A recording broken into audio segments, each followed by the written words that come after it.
Hello বন্ধুরা, good morning. Welcome back to my channel. আশা করছি তোমরা ভালো আছো, আমিও ভালো আছি। রাকিস লাইফস্টাইলে নতুন একটা ব্লগে তোমাদের সবাইকে ওয়েলকাম। এখন বাজে ঘড়িতে 8টা। আর দেখো সকালবেলা উঠে আমি বিছানার পুরো বাজে অবস্থা। আর এদিকে জানলাটাও খুলে দিলাম। বাইরে দেখো রোদ্দুর বেরিয়ে গেছে, প্রচণ্ড গরম পড়ছে। গরমে না টেকা যাচ্ছে না, প্রচণ্ড ঘাম হচ্ছে।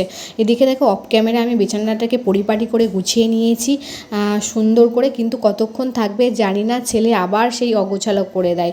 তারপরে দেখো রান্নাঘরে চলে এসেছি সোজা। আমি কলমি শাকগুলোকেও কুচি কুচি করে বেছে কেটে নিয়েছি। আজকে অনেকগুলো পদ রান্না করব, সেই জন্য তাড়াতাড়ি রান্না করতে চলে এসেছি। এদিকে আমি কলমি শাকে একটু রসুন ফোড়ন দিয়ে করব। অন্যদিন রসুন আর পেঁয়াজ দুটোই দিই, কিন্তু আজ না ভাবছি একটু রসুন দিয়েই করব। আমার মা রসুন দিয়ে করে, খুব সুন্দর টেস্ট লাগে, আর সেই জন্য আজকে ভাবছি রসুনটা দিয়েই করব। তাই দেখো এদিকে শাকটা দিয়ে দিয়েছি। তারপরে একটু নুন হলুদ দিয়ে একটু ঢেকে দেবো, একটু ভাপিয়ে নেবো। তারপরে দেখো শাকটা আমি ভাপিয়ে নিয়েছি একটু। দেখো কতটা শাক হয়েছিল, আর দেখো ভাপিয়ে নেওয়ার পরে একদম অল্প পরিমাণে হয়ে গেছে। দেখো আমার এদিকে শাকটাও আমার রান্না হয়ে গেছে। আজকে তাড়াহুড়োর মধ্যে আছি, কারণ সব কিছু কেটে রান্না করতে হবে, তো সেই জন্য। এদিকে না আমি বাজার থেকে আগের দিন রাজদীপ আর আমি গিয়ে কুমড়ো এনেছিলাম। দেখো কতটা কুমড়ো নিয়েছিল, 15 টাকা। অনেকটা কুমড়ো। ভেবেছিলাম কুমড়োটা হয়তো ভালো হবে না, কিন্তু কাটার পরে রান্না করার পরে খেয়েছিলাম, দেখলাম ভালোই আছে, ঠিকই আছে, খারাপ না। অনেকটা কুমড়ো, একটা বড় কুমড়ো দিয়ে দিচ্ছিল আমাদের 30 টাকা, কিন্তু অত বড় কুমড়ো নিয়ে কী করব, কারণ কুমড়ো না বেশি দিন রাখা যায় না আর নষ্ট হয়ে যায়, সেই জন্য কুমড়োটা ভাগ করে নিয়েছি। আমরা এই 15 টাকার আমরা নিয়েছি, আর একজন ছিল, তাদেরকে 15 টাকা, সে 15 টাকা নিয়েছে। এদিকে দেখো আমি উচ্ছে দিয়ে, আলু দিয়ে, কুমড়ো দিয়ে একটা বটি বানাবো। কালো জিরে ফোড়ন দিয়েছি, তারপরে উচ্ছেগুলোকে একটু ভেজে নিয়েছি, তারপরে আলু কুমড়ো। এটা খেতে না রাজদীপ খুব ভালোবাসে, সেই জন্য বিশেষ করে রাজদীপের জন্য এটা আমি বানাই। আমার খেতে খুব একটা ভালো লাগে না, রাজদীপের জন্য এটা বানাই। তারপরে দেখো ওইগুলো হয়ে গেছে, এবার ভাতটা বসাচ্ছি। ভাতটা না আজকে একটু লেটেই বসাচ্ছি, কারণ কেন জানো, আগে না আমাদের এই পাম্পের জলে ভাতটা বসাতাম, কেমন একটা হলুদ হলুদ টাইপের হতো। এবার এই টাইম কলের জলে কালকে ভাত বানিয়েছি, দেখছি পুরো সাদা হয়েছে, জানো না। তাই ভাবছি যে টাইমে যখন জল আসবে সেই জলটায় ভাতটা বসাবো, তাহলে ভাতটা সাদা হবে, খেতেও দেখতেও ভালো লাগবে, সেই জন্য দেরি করেই বসালাম। তারপরে দেখো রাজদীপ বাজার থেকে বোয়াল মাছ নিয়ে এসেছিলো, তাই ছেলেকেও আজকে বোয়াল মাছ দেবো। আর অনেক দিন ধরে রাজদীপ বলছে বোয়াল মাছটা তো করলে না। আমি বললাম 2 দিন ধরে তো চিকেন খেলাম, চিকেন চাপ বানিয়েছিলাম, ফ্রাইড রাইস খেয়েছিলাম, তাই রাজদীপকে বললাম ঠিক আছে আজকে বানিয়ে দেবো তোমাকে। এবার ও ভেবেছিল যে বেগুন দিয়ে, আলু দিয়ে, আর তোমার হচ্ছে ধনেপাতা দিয়ে খাবে, কিন্তু বেগুনটা বাড়িতে ফুরিয়ে গেছে।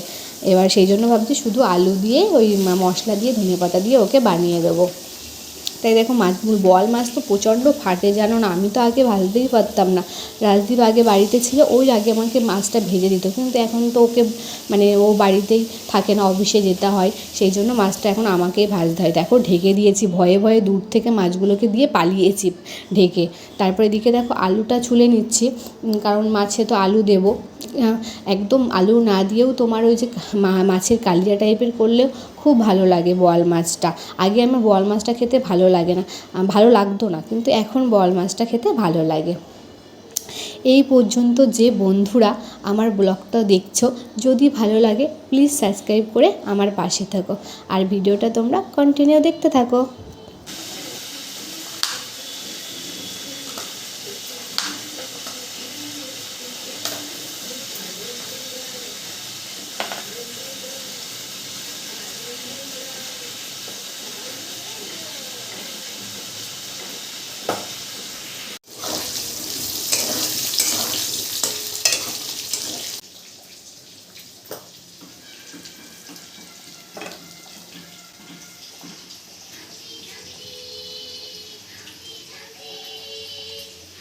ওদিকে দেখো আমার মাছগুলোও সব ভাজা হয়ে গেছে।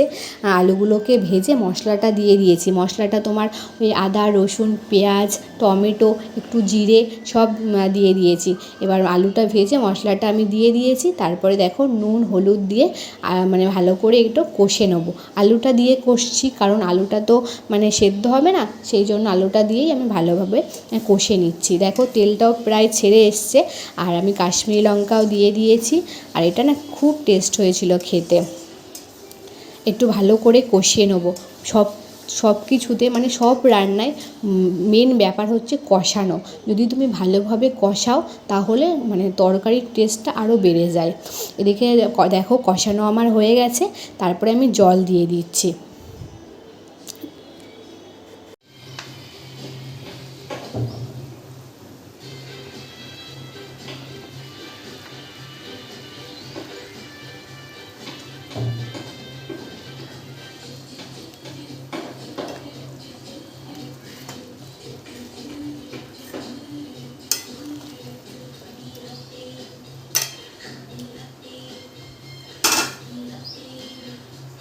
ওদিকে দেখো ঝোলটা আমার ফুটে উঠেছে, মাছগুলোকেও আমি দিয়ে দিয়েছি। এদিকে ছেলের জন্য গাজর আলু বিনস সব কেটে নিয়েছি। কড়াইতে একটু তেল দিয়ে একটু জিরে ফোড়ন দিয়ে মানে সবজিগুলোকে ভালো করে একটু ভেজে জল দিয়ে সেদ্ধ করে ওকে এই মাছগুলো দিয়ে রান্না করে দেবো। ও তো ঝাল খেতে পারে না, কিন্তু ঝাল জানো না, ও মানে তোমার হচ্ছে ওই যে ওর বাবা চাউমিন এগরোল ওগুলো নিয়ে আসবে, ওগুলো খেতে পারে, কিন্তু এই সব ঝালগুলো খেতে পারে না। যদি মানে ভাত খাওয়ার সময় একটু কোনো দিনও আমাদের তরকারি ওকে দিই, না না ঝাল লাগছে আমি খাবো না এরকম বলে, কিন্তু আদার্সও তোমার চাউমিন দাও ফুচকা দাও এগুলো খুব খাবে। ফুচকা খাওয়ার সময় আবার জল দিতে হবে, বলবে কি ওটা তো জল বলে না, বলে কি তেল।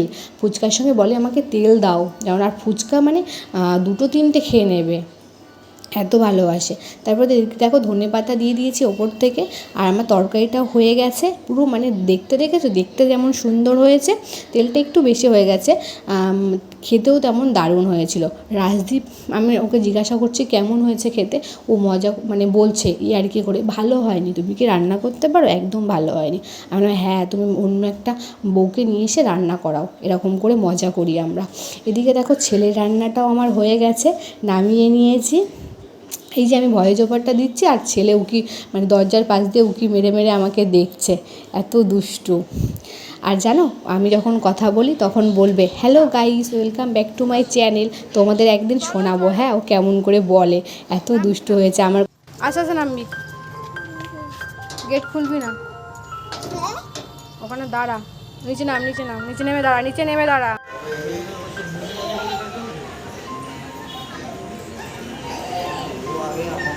তারপর দেখো বিকালে মা আর ছেলে রেডি হয়ে বেরিয়ে চলে এসেছি মন্দিরে। দেখেই বুঝতে পারছো এই মন্দিরটা আমি আসি আমার মন ভালো হয়ে যায়, মনে যদি মানে দুঃখ থাকে কষ্ট থাকে এই মন্দিরে আসলে আমার ভালো হয়ে যায়।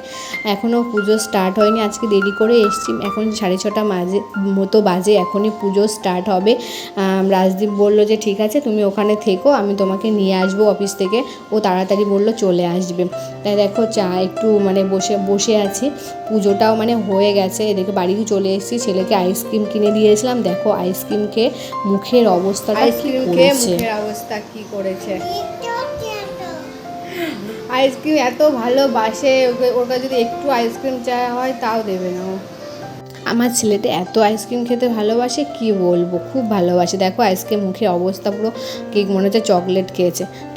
তাহলে বন্ধুরা ভিডিওটা এখানেই শেষ করছি, যদি ভালো লাগে লাইক কমেন্ট শেয়ার করে আমার পাশে থেকো, টাটা।